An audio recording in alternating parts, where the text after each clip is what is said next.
Your Life and Sex Island, Chapter 5, picking up the tab, page 150. We are continuing our examination of our tax system to determine how much taxes of all kinds couples at different income levels actually pay. By now you've heard the professional lawyers say that 40% of us pay no taxes. Sometimes they are careful and say no income taxes, but even then they are deliberately lying. Either deliberately lying or accidentally stupid. So it is instructive to compare the tax treatment of the son of the town drunk to that of the son of privilege. But alas, the sons of privilege do not release their tax returns. It is the IRS's sacred duty to keep all evidence of crime classified due to national security. Oh, but wait a minute. Didn't I read that the ex-president of the United States of America, the Bushy, had in fact released his tax return? Yes, I did read that very thing some dozen times or so, plus hear and saw it on the air. But it ain't so, Joe. Find it on the internet. You can't. No, Joe, what was released was his adjusted gross income. Very gross. They extolled his tax paid and all of the thousands of dollars given to charities in great and repetitive detail. And plus the advance his wife got for writing a children's book. Isn't she just so special? There may have been more information released to a few pro-slavery professional liars, but if so, they are keeping it behind and under the counter along with their pornography. But that can't stymie a knowing engineer. I have designed whole machines that worked with less information than that. I found more information about the president's 2004 tax return. With that and the scanty information from 2007, I could fairly reconstruct the president's 2007 return. Reported facts: adjusted gross income, over $700,000. Income tax paid, over $200,000. Deduced figures: gross income, over $900,000. Deductions, $190,000. Deductions as a percent of gross income, 21%.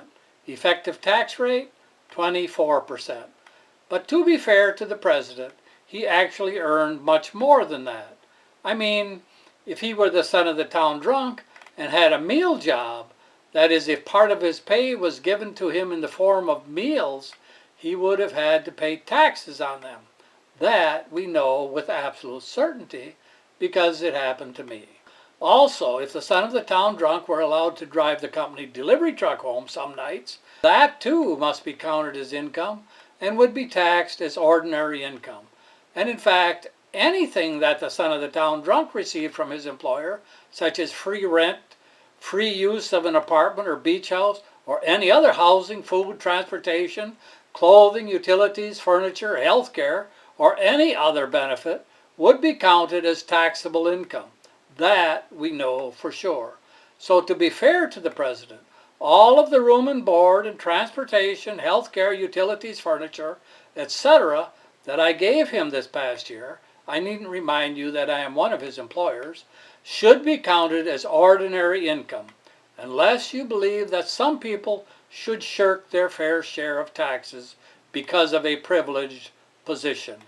But that would be too un-American to be countenanced. Although all stock market listed companies do, in fact, supply privileged employees with all sorts of goodies which are cost-free and tax-free. I estimate that I gave the president about $2 million worth of taxable, tax-free value this past year in the form of room, including the use of 2 or 3 houses and the upkeep on a third, and board, free meals most of the time for the whole damn family plus all his beer-drinking buddies, transportation, dozens of limos, 2 Air Force Ones, etc. Dozens of servants and Marine Corps statues. The items that I gave him actually should be valued at maybe $200 million, so $2 million is a very generous discount from what I actually supplied. The White House budget alone is over $9 million.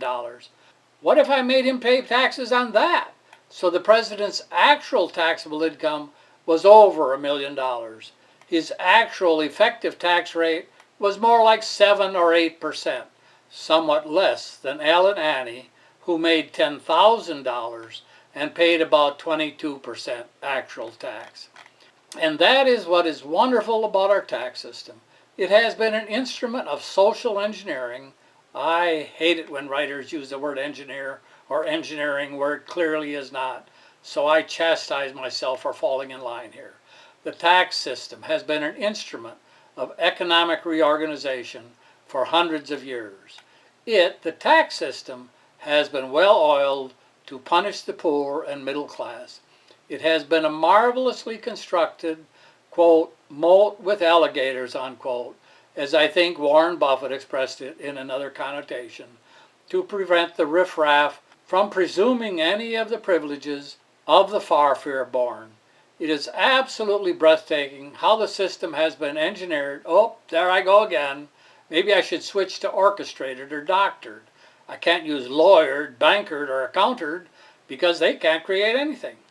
Then it has been doctored to make those who have little or no wealth pay huge taxes on that tiny or negative wealth, whereas those with huge wealth pay little or no taxes on their wealth. It is brilliant, it is deliberate, it is highly successful. It has been adjusted so that it is easier for a dog to become wealthy. Witness Leona Helmsley's dog, who inherited $12 million, than it is for someone born with a lead spoon in his mouth to swim the alligator and water moccasin lined moat, preventing the poor from getting beyond subsistence. Hang in with me a little while. I don't say these things without being able to back them up.